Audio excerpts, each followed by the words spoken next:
In the third part, I'm going to explain more complex models, and as you can see here, our more complex model now has a new factor called image, and image is related to product satisfaction and loyalty.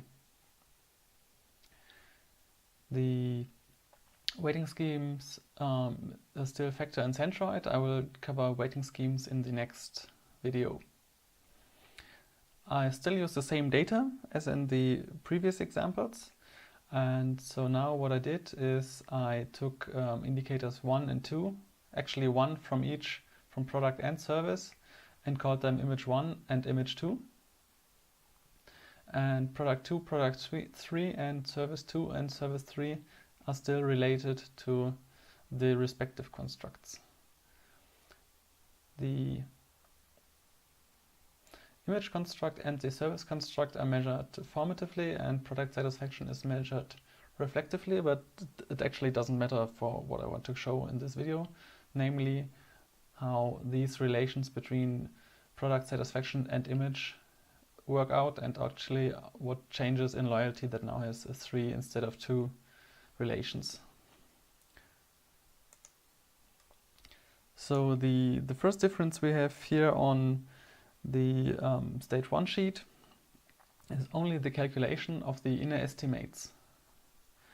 And here we have differences in column AH and AJ. So just look into service, so nothing changed for service.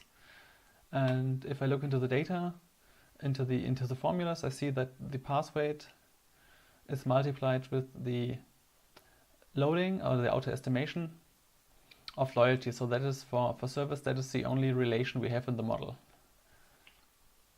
So if I go back to the model, this is this relation.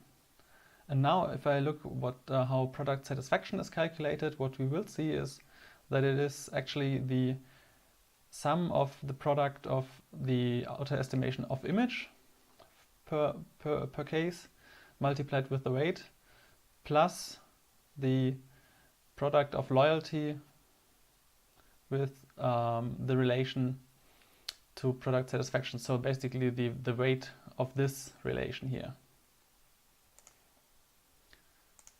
So on that you can see in this formula. So we got the relation between image and product, and the relation between product and loyalty, and both auto estimations.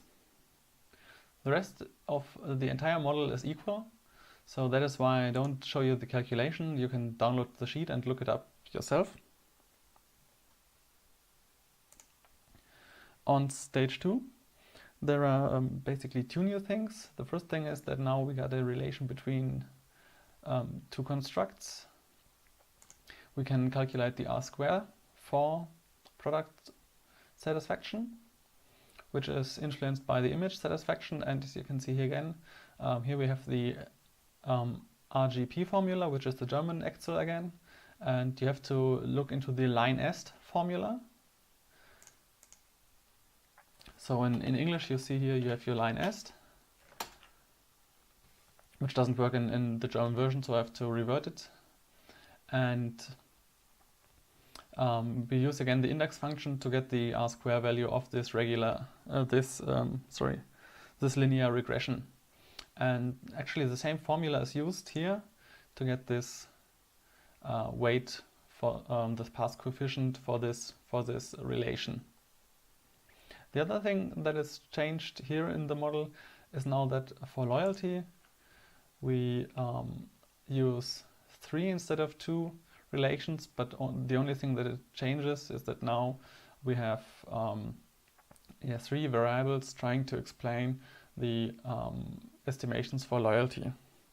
And that's basically how you calculate a more complex model, and no matter how many more relations and constructs you add, it'll always be handled in the same way. So you can look it up in my first example I gave you the data, and you can look up and build your more complex models and also test it in SmartPLS, for example, and you will see that it works out like this.